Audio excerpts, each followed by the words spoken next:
और पिछले 6 वर्ष के अंदर आपने देखा होगा किस पारदर्शी तरीके के साथ, क्योंकि हम लोगों ने पहले ही दिन इस बात को कह दिया था जब विभिन्न आयोगों के साथ मेरी बैठक हुई थी, मैंने इस बात को कहा था। मैंने कहा अगर यूपी के किसी नौजवान के साथ कोई भेदभाव हुआ, उसके जीवन के साथ खिलवाड़ हुआ, तो याद करना खिलवाड़ करने वाला अपनी पूरी जीवन फिर जेल के अंदर सड़ाएगा और जेल के अंदर हम उसे इस स्थिति में पहुंचाएंगे कि आने वाले समय में फिर वह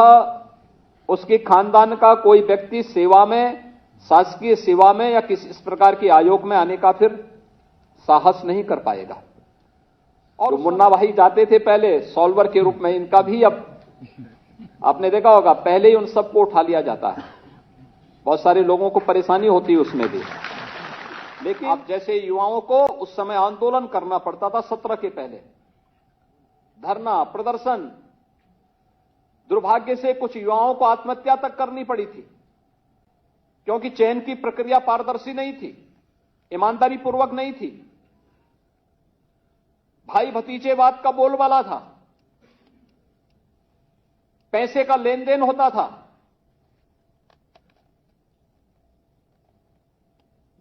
कुछ लोगों के घरों से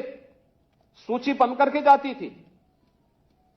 जो योग्य लोग नहीं थे उन्हें आयोगों का अध्यक्ष बनाया गया था। जो स्वयं योग्य नहीं है वह आयोग का अध्यक्ष बनेगा तो आयोग की कार्य पद्धति पर प्रश्न खड़े होंगे ही। हर एक विभाग में पद खाली पड़े हुए थे। अकेले उत्तर प्रदेश पुलिस में ही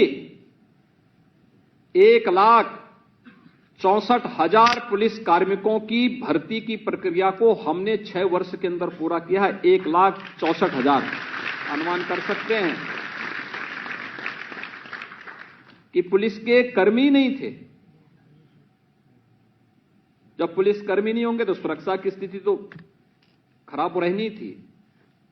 पीएसी जो सांप्रदायिक दंगों को रोकती है, हर एक उस समय जब भी प्रदेश की सुरक्षा पे किसी ने सेंध लगाने का प्रयास किया, उन बहादुर जवानों ने सदैव अपनी जान की परवाह किए बगैर प्रदेश की सुरक्षा में सेंध नहीं लगने दिया। 54 कंपनियां पीएसी की समाप्त कर दी गई थी,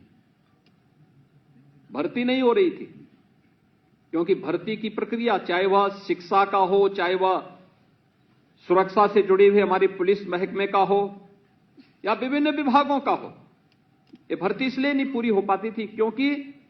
भर्ती की प्रक्रिया प्रारंभ होते ही एक तो जितने भी आयोग थे उन सभी चयन आयोगों के ऊपर प्रश्न चिन्ह लगे हुए थे। आप जैसे युवाओं को उस समय आंदोलन करना पड़ता था 17 के पहले, धरना प्रदर्शन, दुर्भाग्य से कुछ युवाओं को आत्महत्या तक करनी पड़ी थी, क्योंकि चयन की प्रक्रिया पारदर्शी नहीं थी, ईमानदारी पूर्वक नहीं थी, भाई भतीजेवाद का बोलबाला था, पैसे का लेन देन होता था।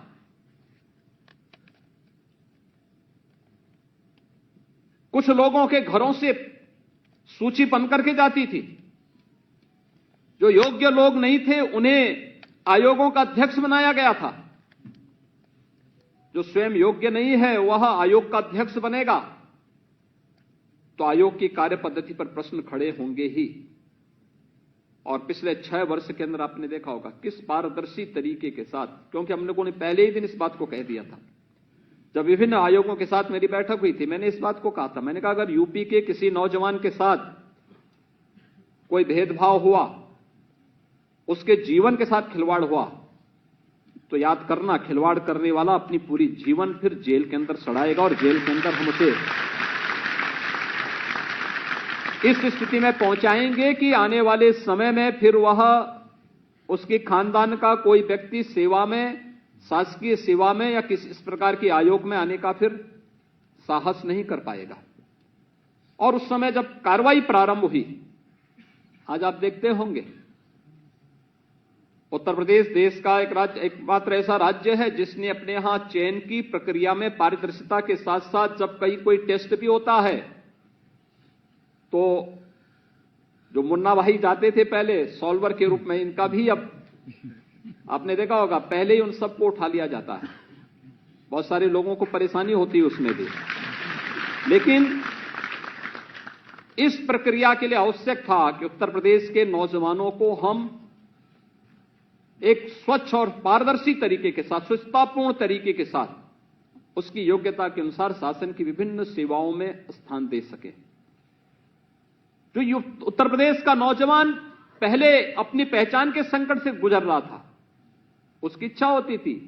हम भी यहां कार्य करें, या देश के नौजवान के मन में एक भाव आता था हम भी यहां कार्य करें, लेकिन उसका चयन नहीं होता था, उसके साथ भेदभाव होता था। आज उसका चयन हो रहा है और कोई भी नौजवान जो उत्तर प्रदेश में आएगा, हमें उसका स्वागत करना चाहिए। उसकी प्रतिभा का, उसकी ऊर्जा का लाभ उत्तर प्रदेश की जनता को प्राप्त होगा। प्रशासन की गति को बढ़ाने और शासन की योजनाओं को जमीनी धरातल तक पहुंचाने में हमें उनके माध्यम से मदद मिलेगी और एक कार्यक्रम अनवरत रूप से हमारा आगे बढ़ रहा है। ये लगातार इन कार्यक्रमों को आगे बढ़ाने में हमें एक और जहां मदद मिल रही है, वहीं उत्तर प्रदेश की छवि को भी इन 6 वर्षों के अंदर सुधार करके आज उत्तर प्रदेश का कोई नौजवान उत्तर प्रदेश के बाहर जाएगा, उत्तर प्रदेश के बारे में आज धारणा बहुत अच्छी बन चुकी है। अब कोई उत्तर प्रदेश पर प्रश्न नहीं खड़ा कर सकता, क्योंकि यहां की कार्य पद्धति ने उन सभी प्रश्नों का उत्तर दे दिया है और उत्तर प्रदेश आज विकास की एक नई ऊंचाई की ओर प्राप्त कर रहा है।